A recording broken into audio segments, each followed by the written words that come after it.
Okay, thanks everyone for coming. My name is Anders. I'm really delighted to kick off this parallel session. So I'm going to share some very new research on the adoption of ChatGPT. So Ethan said that he was looking for these diffusion studies. This will be one of those. So this is joint work with Emilia, who's a PhD student at the University of Copenhagen. Okay. So the arrival of ChatGPT really marks the era of generative AI, where several high-skilled occupations may be disrupted. So in this paper, we ask 3 questions. First, who has adopted ChatGPT? Second, how do workers anticipate ChatGPT to affect their jobs? And finally, why do some workers in an occupation use ChatGPT and others not? So to answer these 3 questions, we conducted a large-scale survey and experiment serving 100,000 workers from 11 exposed occupations. So you can think of software developers, paralegals, school teachers, marketing professionals in Denmark. Then we take these survey responses, link them to comprehensive register data, allowing us to characterize who are the workers who have taken advantage of this technology, splitting the analysis by workers' earnings, their labor market histories, as well as demographics.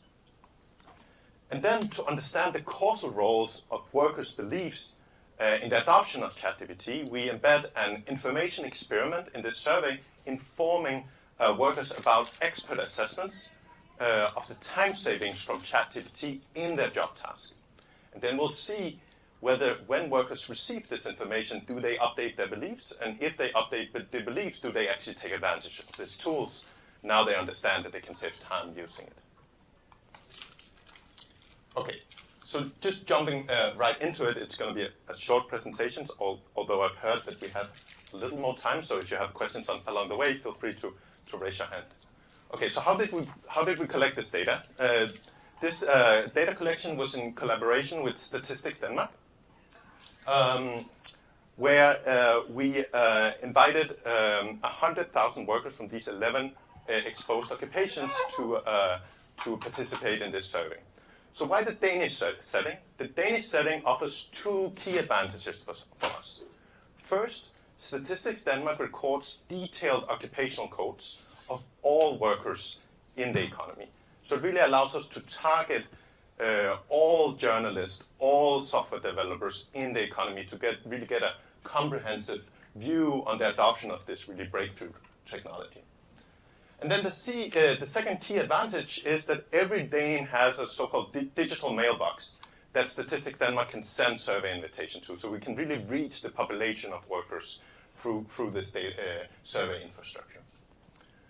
So our survey got a 29% response rate and a representative sample. So we really have a huge data set here where we are really able to characterize along several dimensions who is taking advantage of this technology, how do workers perceive these technologies to transform their work activities.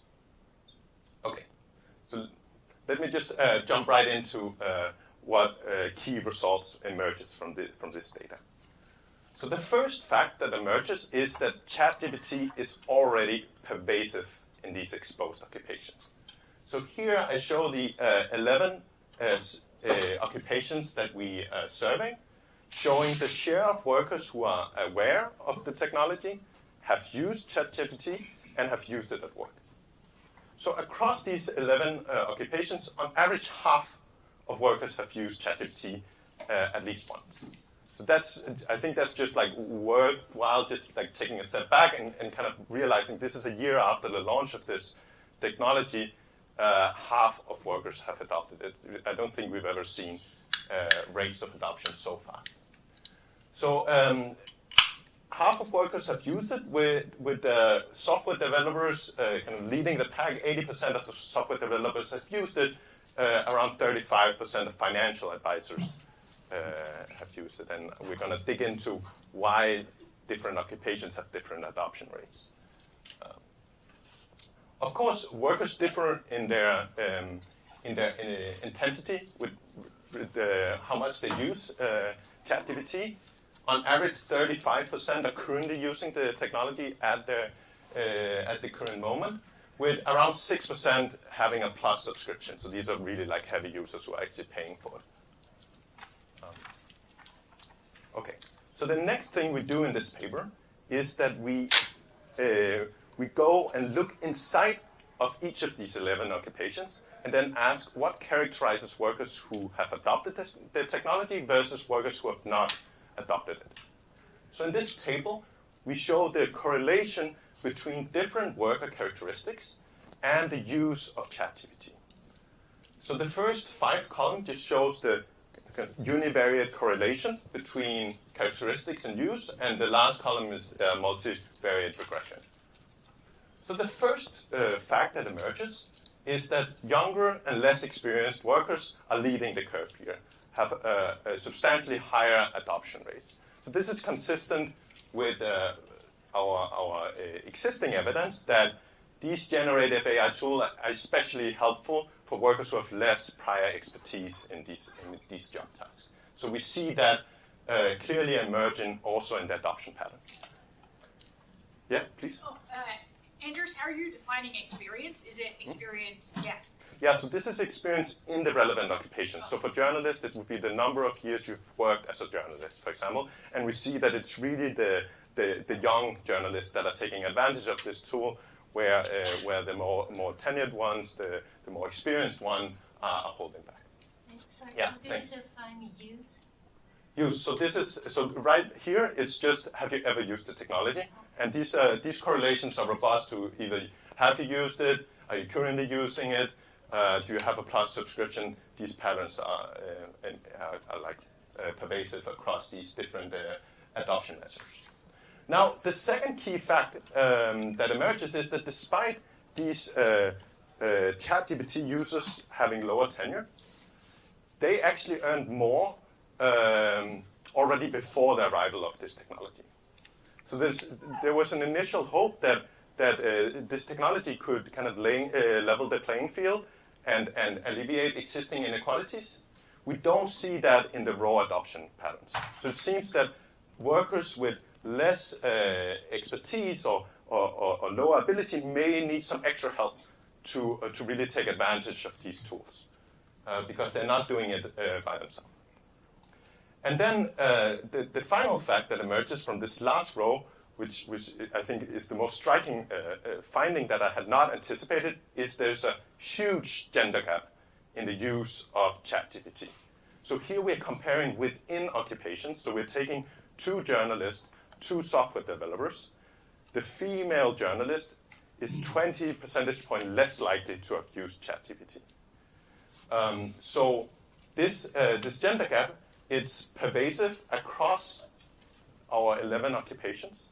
And it persists even, so this is something that is amazing with the Danish data, is we can even look at co-workers within the same workplace.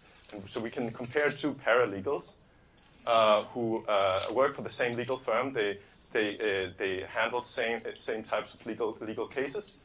And even there we see this, it shrink to 17 percentage point, but it's still a really substantial gender gap in the use of this technology. Okay, so the second thing we do is, so this was adoption. The second thing we do in this survey is we ask workers, so workers in these exposed occupations, how do they perceive and anticipate this technology to affect their work activities. So I think the first headline finding, which confirms some of the predictions that Daniel has done in his pioneering work, is that workers really confirm and see a substantial productivity gain from this technology in their job task. So the average worker in our survey states that ChatGPT can halve the working time in a third of their job task.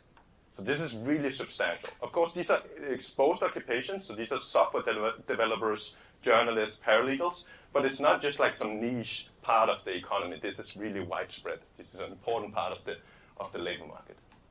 The second finding is that workers understand that these time savings comes from substituting for worker expertise.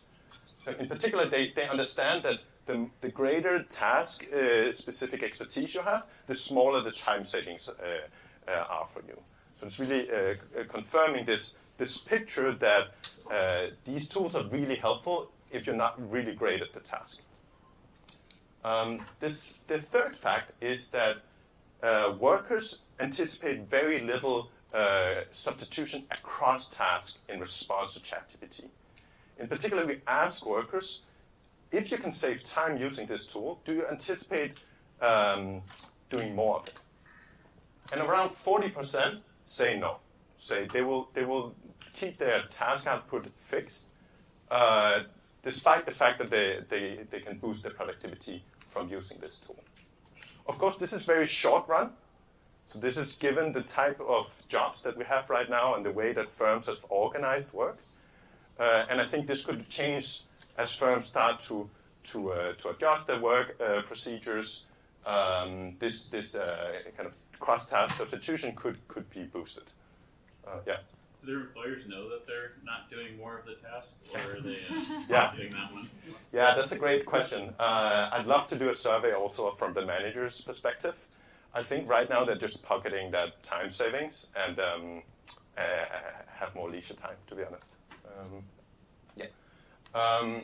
The fourth and final fact that emerges is that there's a huge uncertainty among these workers around these tools. So I think also Ethan's keynote really kind of showed that very nicely, is that this technology is really moving fast. We're all very uncertain about it. And you see this, that workers, most of them say they're either very uncertain or uncertain about whether about the time savings from this technology. And I think it makes sense in the sense that this is, at least Daniel's paper argues, and I would tend to agree, this is a general purpose technology. The number of use cases are really vast, and workers are really, we see that really clearly in workers' responses. They're uncertain about it. I saw, a question, yeah. So before, the previous point, is it that they take time to themselves, or do they try to do something else, another task, or to get more expertise in something Right. themselves? Yeah, I think that's a great question, and I'd love to know the answer to it. I don't know it. That's certainly something we'd like to do with follow-on work, where that, because there is this time saving, so there are some gains here. It might not go in immediately into growth in terms of task output, but it could be leisure, it could be that they're learning something else, but they're not at least saying that they're going to shift their composition of like what they're spending time on. So I think those are great questions. So something that is wonderful with the Danish data is that we can follow these workers over time. That's something we're planning to do, to see whether workers who have adopted this technology, do we see them do we see a higher retention rates among these workers because they enjoy their job more, they have more leisure time, or can focus on something that makes them more exciting. But I think these are all open questions that we don't know the answer to. Okay. So workers are very uncertain about this technology. Beliefs differs a lot across workers, and I think that opens the question whether differences in beliefs could drive differences in adoption. So just you could think that some workers have like following Ethan's Substack or whatever, and are like up to speed with what you can actually use this technology for. And these are the ones that are also able to then take advantage of it. So in the final part of the study, we tried to test this by embedding an information experiment into our survey. So what did we do? We exposed a random set of workers to expert assessments of the time savings from ChatGPT in their job task. So job task could be for school teacher creating a syllabus, and this is something that ChatGPT can actually help you with. So the idea here is that we elicited workers' priors before this intervention, and then workers who are initially far off from the expert assessment, for example, very negative, or don't think that you can use ChatGPT to create a syllabus, these are the workers who then get a higher information treatment.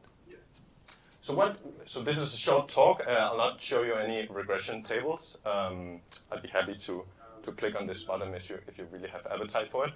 But let me just give you a highlight of the key findings that emerges from this experiment.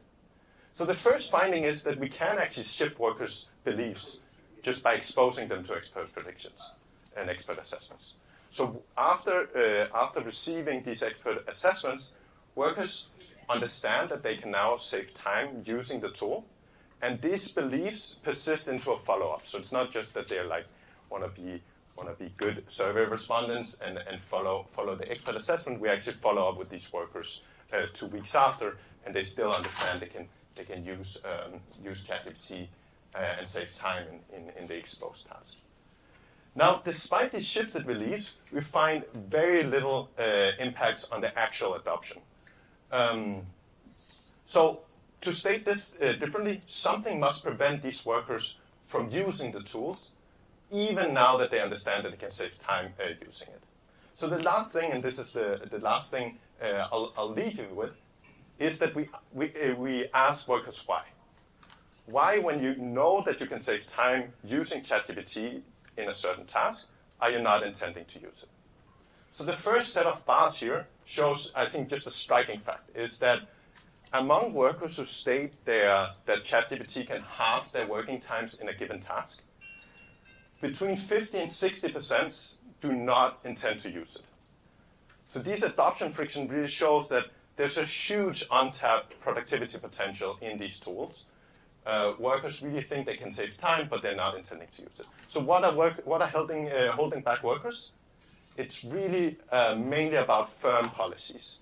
In particular, around 40% of these workers who are facing their barriers either say that they need some initial training to use the tool, or that employers are actively restricting their use. And these employer restrictions are most prevalent in occupations such as financial advisors, paralegals that are actually handling sensitive material. On the other hand, so Ethan was talking about meaning at work and stuff. So we also asked about some more existential reasons for not using it. So these turn out to be the least important ones. There's very few workers who are not using ChatGPT because they fear of being replaced or being dependent on the technology. Okay, so sorry, yeah. What was the N on that? How many people are? Yeah, so here, so it's around 20,000 workers who are here. Yeah, and then around a third of their job tasks, they say that they can halve their working times with using ChatGPT. But among those third, there's still 50 to 60% who say they're not intending to use it. And the reason why they're not intending to use it is really about firm policies. Yeah. And did you check, did you cross this information with age? Yeah, so we can definitely, I don't have it here, we can definitely also split it by age. I don't have that figure here. I'm just assuming that maybe more elderly people are maybe in the lower categories, perhaps? Yeah, that's interesting. Yeah, we can definitely split it by age. That's a great idea. Yeah. Have you guys done any studies from the enterprise point of view, like the ones that are putting in place maybe some of these restrictions on things like that? Yeah. What are their reasons, thoughts behind it? They're restricting certain things but not others. Yeah, that's. I think that's a great question. So that's certainly something we're planning to do in follow-up work. I don't know whether I can. Okay. Anyways, I'll tell you in words. There's large differences across sectors in where there's, for example, employer restrictions. So I already told you the financial, the banking sector, the legal work is where there's more employer restrictions. Very few schools have, at least in Denmark, restrictions on teachers' use of this. Software developers also have very little. But what we like to do on follow-up work is also look within sectors. Different employers have taken very different strategies here, and I think it's very interesting that you have this. This has been a very fast adoption, really driven by workers, individual workers taking advantage of these tools. And most firms have either been passive or regressive in this early adoption curve. But I think the next step is going to be driven by firms actually waking up to these tools and making an active effort to either train their workers or providing guidelines for use of the technology. Yeah. So I think the adoption friction, I think the term is like very umbrella-like. Come again? I think the adoption friction that you talked about in the first category, I think it's like a very umbrella term. So what do you exactly mean by that? So what? Like the adoption friction? That just means that the share of workers who believe they can save time using the technology, 50 to 60% do not intend to use it. So that just means that there's something that prevents these workers from not using it. It could be either that employers are restricting their use, that they fear becoming replaced, and that's what this figure shows. What are the reasons? So the ones below are the breakdowns of the adoption friction. Yeah, that's the reasons. Yeah, exactly. Thanks. Yeah. Among those who are using ChatGPT, have you looked into whether there is explicit encouragement from the employer if they have subscriptions? Are they being, are they enterprise subscriptions or individual? Yeah, that's a great question. So something we're currently looking into, and this is going to be in a follow-up work, is just how correlated is the use within the workplace? Like, is there a sense in which there's just like two different media companies? One, everyone is using it and having a plus subscription, the other not. And that's something I think we haven't looked into yet, but certainly wanna study further. And so I have a friend who's actually a journalist in Denmark, so I'm also Danish myself. In the beginning of the adoption curve, the employers they were not allowed to use it. Then they switched, so now they have to use it at least 4 times a week, just to build a habit of consulting this tool. So you can definitely see that this is something that can change really quickly. Yeah. Microsoft, just a quick follow-up. Microsoft recently released the World Trend Index report, and it does say that in order to drive the adoption, you need top-down and bottom-up approach. And top-down means like a senior leaders, role model, using the ChatGPT or Copilot, right, for Microsoft. And bottom up is really mark by mark, right? When people or employees started using the Copilot, they kind of feel how useful, how valuable it is, and then start kind of job adoption. So definitely. Thanks. Yeah. So Yeah. among those people who did not adopt the GPT, I was wondering, did you see any groups that mentioned that we need a lot of time to validate the output, or we're not sure about the quality, things like that? Yeah. So I think that is the. I would say that it would be a reason why you think you can actually not save time using it. And we asked workers about that. And in particular, we asked them about, for example, worry about correctness. And that is indeed one of the most important ones. The most important one is that many workers think they have a lot of expertise in their job, and that's the reason why they not think that they can save time using it. The second most important one is exactly this: worry about correctness, whether they have to validate the output. I was wondering, what is the distribution of different categories of occupations in your survey? Like, how many software engineers you serve? Yeah, so we try to split it evenly, like the 100,000 invites across these 11 occupations, so that's a little less than 10,000 per occupation. So I hear that I'm out of time, and I'd love to chat more afterwards. Thank you so much. Okay, so I'm Stamatogiannakis from Business School in Spain. It's great to be here to present the research I'm doing together with Dilne Gonçalves, who is sitting there, and together with some other colleagues. Now, Ethan, in his keynote, said that it's in general not a great idea to do research on what AI cannot do. So that's exactly what I'm going to do right now. And let's see how it goes. So basically the reason we are all here is that the use of AI is booming, right? So hundreds of millions of people are using it every week. These people in general have this opinion that this is an objective and unbiased kind of assistant. And its use comes in different areas like medicine, law, education, business and organizations, you name it. There is academic research in all of those, which means that there's also actual use of it in all of those. Now, there are two key assumptions or two key hopes behind the use of AI. Let's start with the one at the right. So the first big hope is that it would improve human behavior, and we already know many cases that this happens. Here's a paper by Gilardi et al. Who show that ChatGPT outperforms workers in some tasks. And also the secondary kind of hope is that even in cases that LLMs would not outperform humans, then they would at least operate at the same level, and they might do that faster, more efficiently, and so on. So here's the other paper by Lee et al.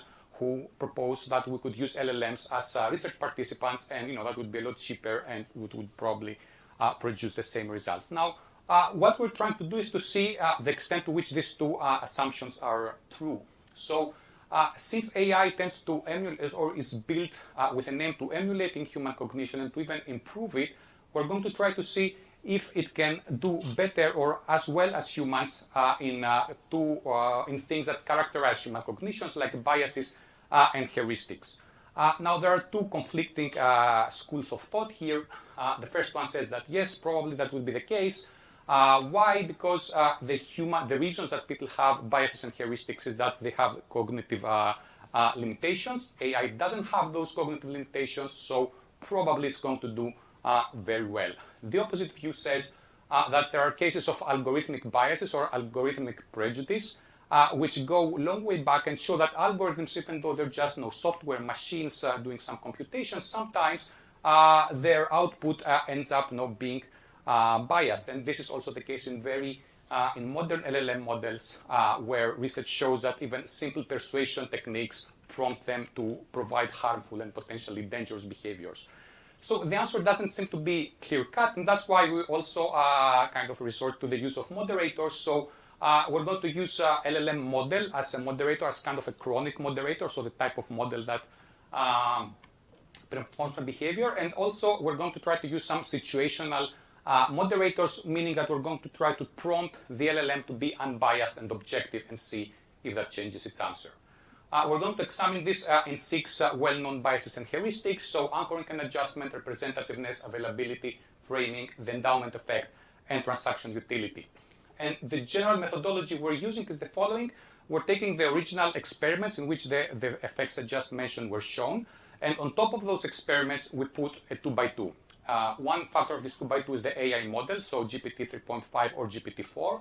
And the other factor is a debiasing prompt, where for half of the trials we tell it, try to be objective, try to be unbiased.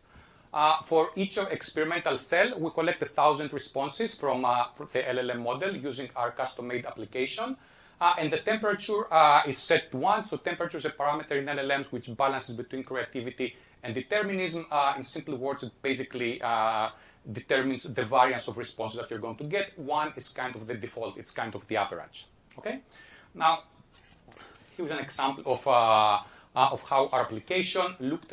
Now it looks much better because we're still developing it. But basically, you can set the parameters you want. So how many replications you want, how many models, which models you want to run simultaneously. And then this specific example has 2 prompts. First box is the first prompt, where in this case, we set for the LLM the role of being a research participant.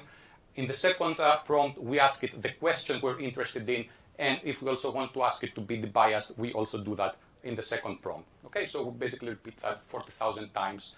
And here are the results that we found. So the first question that we wanted to see is if LLMs improve on human behavior. So we have some evidence for this with the transaction utility example or bias. The transaction utility, basically, the key study on that asks the simple question that you are at the beach and a friend of yours is bringing some beer to you.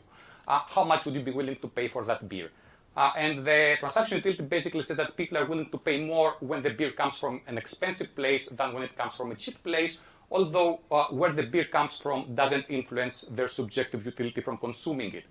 Here are the results for now, which basically simply put, in all the cases, in all the conditions, the LLM models produce exactly the same transaction utility effect. So beer price is on the y-axis, and fancy hotels, so the expensive place, is always higher than the blue one, which is the cheap place. So then the next question is, okay, maybe they cannot improve in general human behavior, but maybe they just mimic it, so on average they might be better. So again, we have some evidence against that from two studies, anchoring and endowment effects. I'm going to talk just for anchoring, so that we save some time.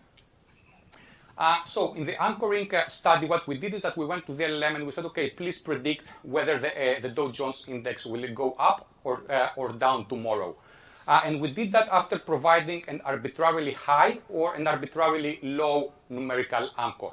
Okay? So for 3.5, what we observed is a typical human-like anchoring effect. So it predicted that the Dow Jones would go up when the numerical anchor was higher. Interestingly, for GPT-4, in this condition, in the control condition, we found a reverse anchoring. So GPT-4 predicted significantly so that the Dow Jones would go up when it was given before a low anchor. So this is an illustration that that GPT-4 in this case produced a bias that so far is unknown to humans, that human subjects have never produced this. So it's unique to it. We don't know why, but here it is. And we also have similar effects for the endowment effect, but this time for the GPT 3.5. Okay, so again, GPT 3.5 produced a bias in the reverse direction to what humans typically do. This is what humans typically do, what GPT-4 did here. Now, a catchphrase these days is that, no, right now the LLMs we're using are the worst LLMs we're ever going to use, right? So maybe what I'm showing you is just a matter of time, and better models are going to resolve that. That's probably the case, but we just don't know the time that this will happen, and I'm saying that because we have data that model advancement on its own doesn't improve things. So here, for example, we have the representativeness heuristics. For those of you who are in behavioral science, we did that through the well-known Linda problem. For those of you who don't know what the Linda problem is, basically the representativeness heuristics talks about two events, event A and event B, and then the conjunction of these two events, so both A and B happening. And the representativeness heuristic is what happens is when the conjunction of these two descriptions are more likely than one of the two, which is mathematically impossible. What we find here is that GPT 3.5, so the model that, as Ethan said, is about to be obsolete, did pretty well. But GPT-4, almost 100% of the cases fell prey to the representativeness heuristic. And we also found the same thing with the availability heuristic. So again, almost 100% GPT-4 was biased. So by this, what we want to argue next is that this unidimensionality of models is probably not such a great idea. So to see that models are going to get better and therefore they're going to solve more problems more efficiently and so on, maybe that's not how things work, and maybe the models have other differences that are not about how computationally complex or how many parameters they use. So we looked in our data for other differences between these two models, and I'm going to present to you some results from the framing study and some variance analysis.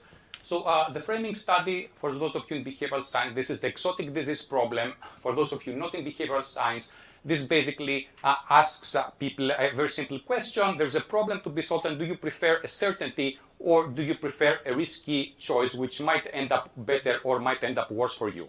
Okay? The typical finding in framing studies is that people are more risk-seeking when outcomes are described in terms of losses than when they are described in terms of gains.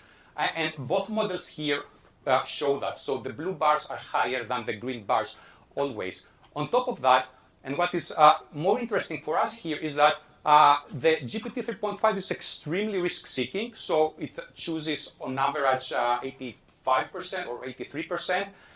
The risky choice, whereas GPT-4 is extremely risk-averse. So it almost never chooses the risky option. We have another study right now where this is not that low, which it's a different domain. It's about job losses, not life losses.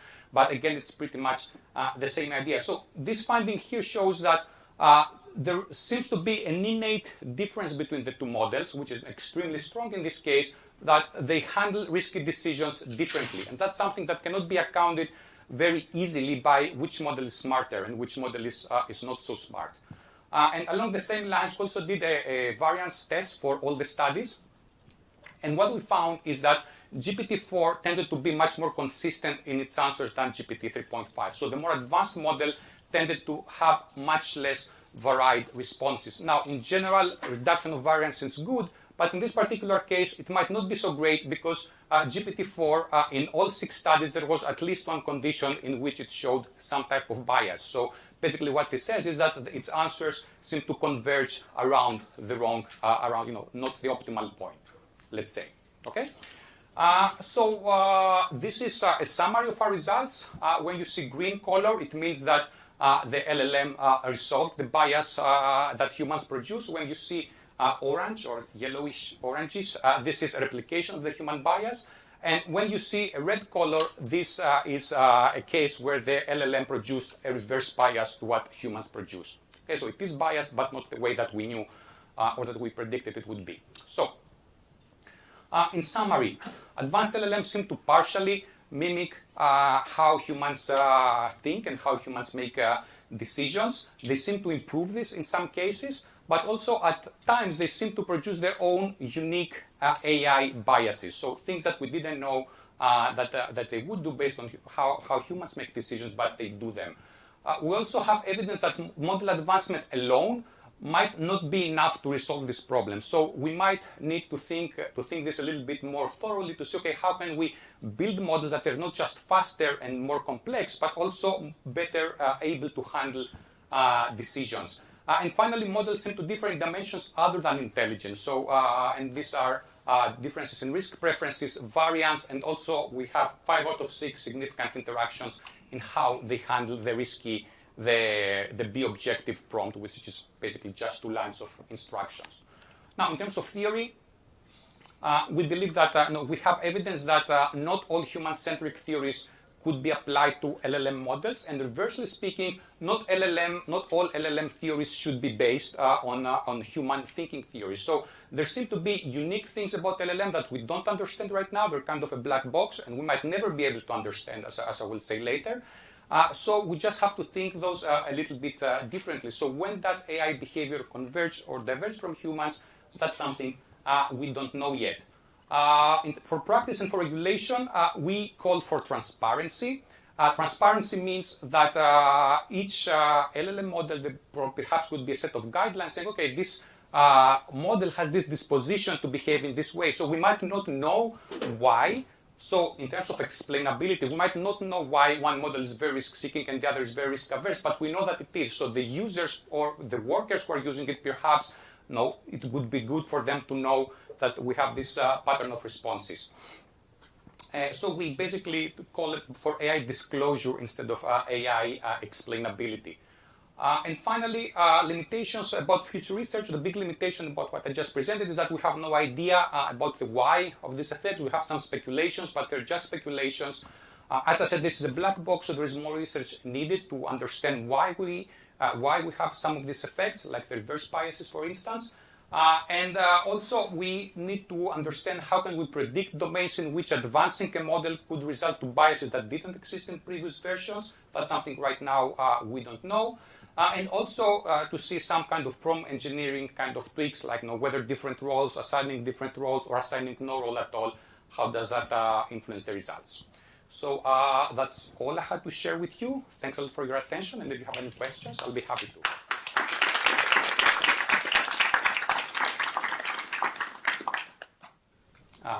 Okay, I think you got it faster, so.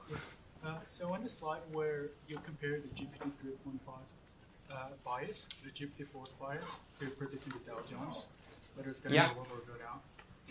So which one is like, so I think based on the bar graph, it's pretty clear that GPT is pretty unbiased on this topic, the one just now.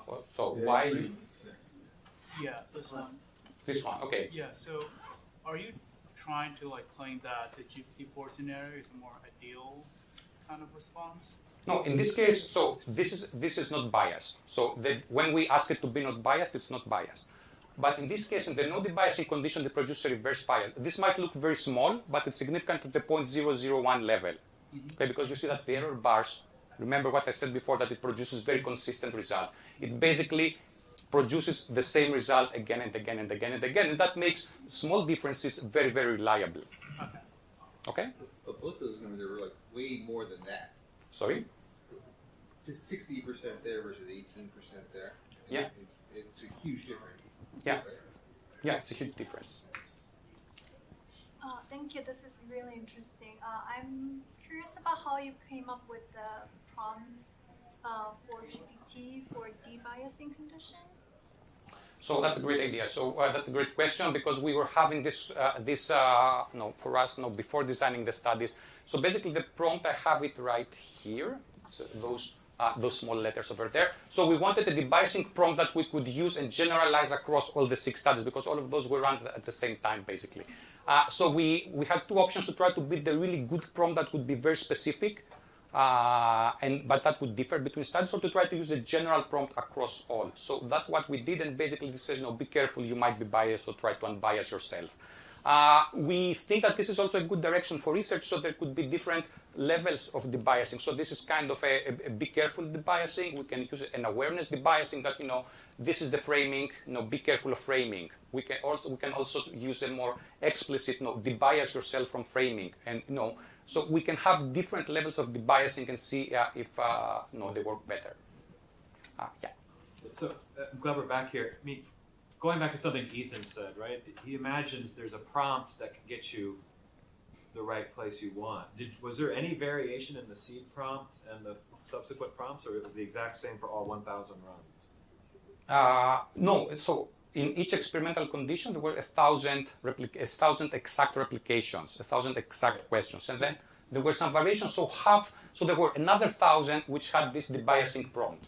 Right. Separate 1,000, right. Then another 1,000. Yeah. But sort of putting Ethan's hat on, right? He imagines a world where there is a prompt seed initially and follow-up that would have the unbiased result. We just haven't found it yet, potentially. So Yes. There's this interesting question of, is there a way to prompt engineer bias away? It's not essentially guaranteed that there's going to. That's a great question. Now, I think there should be, theoretically. Now, I don't know your background, but in behavioral, in the consumer research, for example, conferences, in a recent presentation, there were more than 2,000 established biases. Okay, now which means that if we want to work with 2,000 different prompts that might work differently for each one of them, that's a lot of work, right? So, although theoretically, and that's what I said to the previous question, that perhaps there are some ways to find, for example, the most important biases and use specific debiasing conditions for them, like completely debias everything seems right now a daunting task. Maybe if AI could help us with debiasing itself, that would be a lot faster. I agree with that. But right now, to me, it looks very difficult. But maybe, I'm just... But it'd be interesting, like, just for even one of the runs to vary the seed prompt and see, do the results reproduce in the same way? Yeah, but when we vary the prompt, we just don't know, if the variation, kind of what aspect of the variation. So we try to vary in a very, very controlled manner. So this is kind of a variation here. But I agree with you that more variations would probably give different results, and it would be interesting to see them. We have one more question. Okay, thank you. Yeah, so to me this kind of lays bare a weakness in a lot of the original work, which is that there was one prompt given to humans, and maybe these results aren't necessarily correct. So now we have a chance to experimentally vary the prompt, see if LLMs replicate it. I'm very much encouraged in situations where LLMs and humans do the same thing. Now it's like, okay, let's test it on humans and see if varying the prompts actually creates different results. So, I don't know, any plans to do further work on humans? So right now, not, to some extent. So we don't plan to directly compare. What we plan to do is to try to see if we feed the exact responses of the LLM to humans, to see if the humans can become more biased or less biased than what they would originally be biased. So not kind of a comparison, but a co-creation. So if the co-creation, what results would that have? About the first part of your question, I completely agree with you. When many of these kind of effects were established, the data collection processes were not very, they were really, not well developed, and that kind of prevented replication with different prompts, different scenarios, different situations, and so on. Now we have the opportunity to do that. So yeah, I agree with you. Thanks a lot. And if you would need anything else, let's chat. Thanks everyone.